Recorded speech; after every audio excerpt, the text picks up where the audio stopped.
Before I start this review, I would like to mention that in the description box of this review and all other reviews are direct links to certain parts of the video. Say you want to go right to my opinion, you can by clicking on the link. If you don't care about the production of the film, that's cool. Click the link and skip it. Ash, the sole survivor of the Evil Dead, continues his struggles with the forces of the dead. The first review I did was The Evil Dead, so I thought it was appropriate the next review should be Evil Dead 2. But I had some problems and had to release Phantasm first. So, without further ado, Evil Dead 2 is Sam Raimi's third feature film, and it is, in my opinion, probably the best of the trilogy. After The Evil Dead was released, Raimi began working on Crime Wave instead of a sequel to the original Evil Dead, which his publicist recommended. After Crime Wave was released without critical or audience reception, Raimi decided to do the sequel everybody wanted. The crew needed funding for the film, and Stephen King, who helped the original Evil Dead become a hit at cons, called Dino De Laurentiis and asked him to fund the film. This gave Raimi $3.6 million to do the flick. Because of the success of the first Evil Dead, the sequel had some big shoes to fill. With the advice of Raimi's old friend Scott Spiegel, the film went in the direction of a comedy horror instead of just a straight up horror like the first. Personally, I think this was a smart move and suspends this film above the original.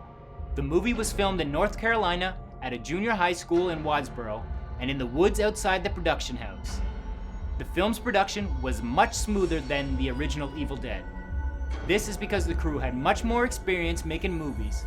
And if you don't know what I'm talking about, check out my review of the first film. People have said this is a remake of the first movie, but this thinking is wrong. The audience is shown a retelling of the first film with some characters missing. This is because Raimi didn't have the rights to the first film, and the distributor from the first would not allow clips to be shown. Right off the bat, you can tell this movie had a much bigger budget than the original. This is a plus for the movie. Now, I agree, the original has a certain feeling to it, a raw, gritty, low-budget feel that this one sorta is missing.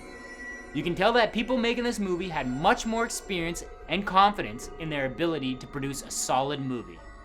As filmmakers, we can learn a lot from Evil Dead 2. Raimi didn't pull any punches when it came to this film. He knew after the failure of Crime Wave, he needed a hit, and boy, does this film deliver. The writing in the film was on point. It was definitely worked on with a fine comb. Everything presented in the story pays off in the end. Major characters are introduced in a believable way. Certain elements of the plot are presented well. An example is Ash's hand. That little bugger keeps popping up. Just when you think it's gone for good, it shows up again. Raimi used lens choices in this film to help the audience feel some emotion. Using wide-angle lenses, he distorted the look of the film enough that we feel uneasy, even if we are unaware of it. Subconsciously, we are disorientated, and we don't know why. This is a small example that we can use in our own films to help reach our audience.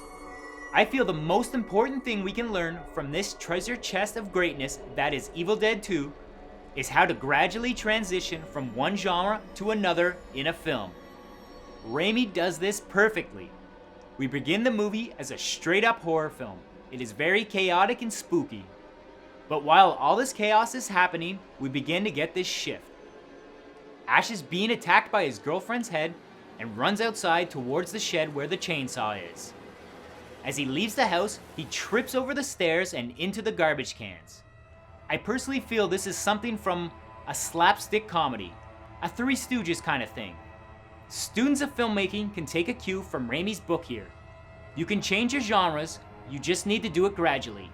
Don't just suddenly change your movie from a horror to a comedy or a comedy to a horror. Give it in slow doses and your audience will appreciate it. And hey, you might even have an Evil Dead 2 on your hands.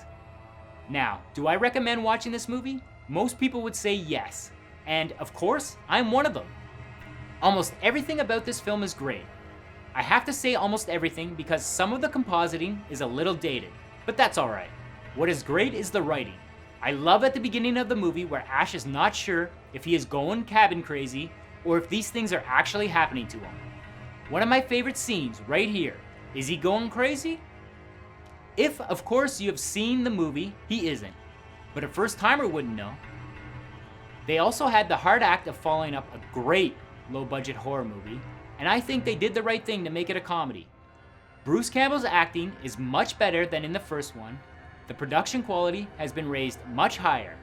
Like I mentioned many times, the writing is top notch, and the effects are great for the most part. Do I recommend watching this movie? Yes. Is it better than the first one? I would say yes, but you do get something special with the first. I would say this movie is a 90 out of 100. So check it out if you haven't, and if you have, watch it again and pick up something new. Guys, I would like to say thank you to everyone who requested a movie for me to review. Most of them were horror films, and I already had 3 I wanted to do this October. But seriously, any movie you want me to review, please let me know and I will write it down. I am always looking for new movies to watch, good and bad. And if they come from my audience, it is even better. If I don't do them right away, I will put them down on the list and they will eventually come. Next week's review is one of my favorite films from my teenage years. Let's see if it holds up.